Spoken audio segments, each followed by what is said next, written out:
I got this Drift Car Air Freshener for my son for his car. He really likes it. I've read a lot of reviews that a lot of people were complaining that the smell goes away in 2 weeks. We've had this in his car for a little over 2 weeks.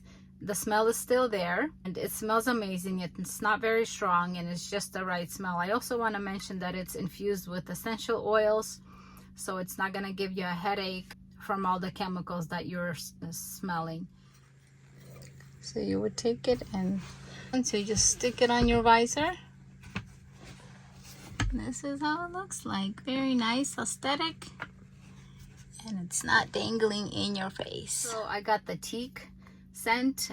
It smells woodsy and outdoorsy. It's vegan, it's pet friendly, GMO free, and cruelty free, so that's also a plus. It will not drip like some other car fresheners do.